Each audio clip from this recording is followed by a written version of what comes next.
दोस्तों, एक पति पत्नी अपने घर में सुबह सुबह चाय पी रहे थे और आपस में बातें कर रहे थे कि तभी ये पति अपनी पत्नी से कहता है कि हमारा बेटा अभिषेक दिखाई नहीं दे रहा है, रात से ही वह कहाँ गया है।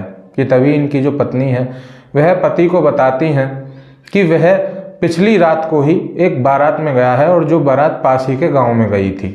इतना सुनते ही ये जो पति हैं वह अपने बेटे पर फ़ोन करते हैं और इनका जो बेटा है अभिषेक वह फ़ोन नहीं उठाता। ये दोनों परेशान हो जाते हैं, अभिषेक के माता पिता, और फिर थोड़ी देर बाद ये सोचते हैं कि हो सकता है वह रात को बारात में ही रुक गया हो सकता है थोड़ी देर में आ जाएगा। कि तभी इनके गेट पर एक दस्तक होती है, इनके घर के दरवाजे पर, और एक लड़की इनके गेट पर दस्तक देती है और ये जैसे ही गेट खोलते हैं वो लड़की बिना इनकी परमिशन के इनके घर में अंदर आ जाती है और वह लड़की लगातार रोए जा रही थी। ये उसे चुप करवाते हैं, पुचकारते हैं, प्यार करते हैं और फिर वो लड़की चुप होती है और बस वो पहला शब्द जो बोलती है उससे इन दोनों माँ बापों का दिल टूट जाता है और पैरों तले ज़मीन निकल जाती है।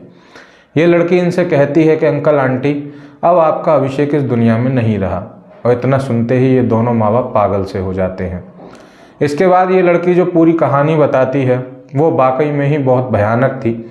और जब पुलिस इस घटनाक्रम का खुलासा करती है तो और जब ये खबर पूरे अखबार में, खबरों में और देश विदेश में और ज़िले में फैलती है तो हर व्यक्ति एक ही बात सोच रहा था कि प्यार का इतना खौफनाक अंत कैसे हो सकता है।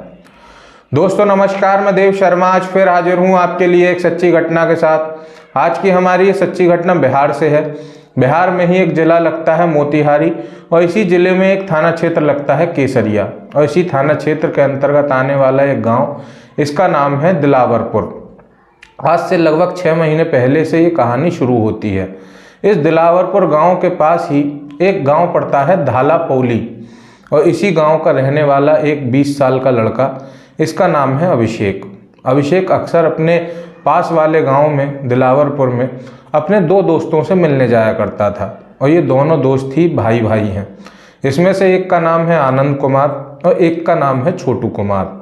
ये अभिषेक अपने दोस्तों से मिलने जाता है अक्सर अब इनके घर पर और इन दोनों भाइयों के घर में एक बहन थी इनकी, इसका नाम है मंजली कुमार। अभिषेक की मुलाकात मंजली से होती है जब वह अपने दोस्तों के घर आता जाता था और फिर ये एक दूसरे से प्रेम संबंध में बन जाते हैं। पहले तो इनमें दोस्ती हुई, फिर आपस में मिलने जुलने लगे और धीरे धीरे इनमें प्रेम संबंध बन गए और आपस में एक दूसरे से फ़ोन से बातें करने लगे। वह अक्सर कई घंटों तक बातें किया करते थे और अक्सर ये चोरी छुपे मिला भी करते थे। और एक दिन 23 नवंबर को अभिषेक को इसी दिलावरपुर गांव में एक बारात में आना था और वह मंजली से कहता है कि मंजली, मैं एक बारात में आने वाला हूँ तुम्हारे गाँव में और तुम्हें मुझसे मिलने आना होगा। मंजली उससे बहुत मना करती है और बहुत समझाती है कि मैं रात में तुमसे मिलने नहीं आ सकती, लेकिन अभिषेक कहता है कि नहीं, तुम्हें ज़रूर मिलने आना होगा। और इतना ही था कि तभी मंजली कहती है कि चलो मैं तो आ नहीं सकती, लेकिन एक काम करना, तुम मेरे पास आ जाना। और इस बात को कहकर वे दोनों फ़ोन काट देते हैं। फिर 23 नवंबर 2022 की रात तकरीबन 8 बजे अभिषेक अपने माता पिता से अपने घर से ये कहकर निकलता है कि मैं पास ही के गाँव एक बारात में जा रहा हूँ और मेरे एक दोस्त की आज शादी है। वह अपने घर से निकल जाता है, फिर वह तैयार होकर उस बारात में पहुंचता है और फिर बारात के साथ दिलावरपुर गांव पहुंचता है। वह अपने दोस्तों से कहता है कि मैं अपनी एक फ्रेंड से मिलने जा रहा हूं, मैं कुछ ही देर में लौट आऊँगा। इसके दोस्त भी इसे रोकने की कोशिश करते हैं लेकिन वह नहीं मानता और अभिषेक मंजरी को फ़ोन करता है और उससे पूछता है कि क्या मैं आ जाऊँ। मंजरी कहती है कि ठीक है, तुम आ जाओ। और फिर ये अभिषेक अपनी ही इस प्रेमिका के घर पहुंचता है जो इसके 2 दोस्तों का भी घर है, क्योंकि इसके दोस्तों की ही बहन है ये मंजरी। और फिर वह घर के दरवाजे के बाहर खड़ा हुआ था। मंजरी को फ़ोन करता है कि मैं घर के दरवाजे के बाहर खड़ा हूँ। तभी मंजरी इसके लिए घर का दरवाज़ा खोल देती है और वह चोरी छुपे रात के तकरीबन 10 से 11 बजे के बीच अपने घर में ही लगातार बातें कर रहे थे प्यार भरी। और इस आवाज़ को सुनकर जो मंजरी का छोटा भाई है छोटू कुमार, उसकी आंख खुल जाती है। इसके बाद वह जब बाहर जाता है अपने कमरे से तो आंख मलता हुआ देखता है कि उसकी बहन लगातार उसी के दोस्त के साथ आपस में प्रेम की बातें कर रही है। और इस बात को देखकर वह बहुत आग बबूला हो जाता है और फिर वह अपने भाई के पास जाता है, अपने बड़े भाई के पास, आनंद कुमार के पास, और आनंद से कहता है कि भैया तुम जल्दी चलो, जो हमारी बहन है वह तुम्हारे दोस्त के साथ, जिसका नाम है अभिषेक, उसके साथ लगातार प्रेम भरी बातें कर रही है और रात के 11 बज रहे हैं। इस बात को सुनते ही आनंद कुमार भी आग बबूला हो गया और ये दोनों भाई फिर पहुंचते हैं अपनी बहन और इसके आशिक के पास, और फिर ये दोनों भाई मिलकर लगातार अभिषेक को पीटने लगे। अपने ही घर में ये लगातार अभिषेक को पीट रहे थे।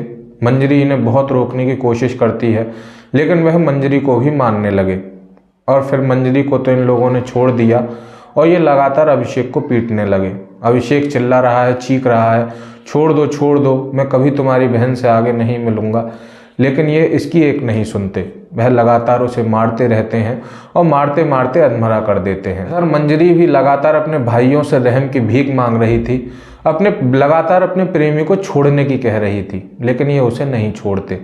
फिर मंजरी की दादी भी इस लड़ाई में कूद पड़ती हैं और वह भी अपने इन दोनों पोतों को समझाने की कोशिश करती हैं, लेकिन ये अपनी दादी पर भी प्रहार कर देते हैं और ये किसी की भी नहीं सुनते, और लगातार इन्होंने अभिषेक को पीट पीट कर अधमरा कर दिया था। फिर इनके घर में एक कमरा था, ये घसीटते हुए अभिषेक को उस कमरे में ले जाते हैं और दरवाज़ा अंदर से बंद कर लेते हैं, और लगातार मंजरी इस दरवाजे को पीट रही थी, लेकिन वह किसी की नहीं सुनते। और उसी कमरे में एक कुल्हाड़ी रखी हुई थी और इन दोनों भाइयों के हाथ वो कुल्हाड़ी लग गई और इन दोनों भाइयों ने बारी बारी से अभिषेक पर प्रहार किया और अभिषेक के ऊपर कई वार किए इस कुल्हाड़ी से और उसे मौत के घाट उतार दिया।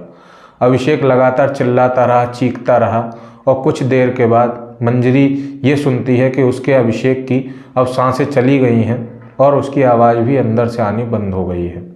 इसके बाद वह चुप हो जाती है और सदमे में चली जाती है। फिर मंजरी के दोनों भाई अब इस लाश को ठिकाने लगाने की सोचने लगे।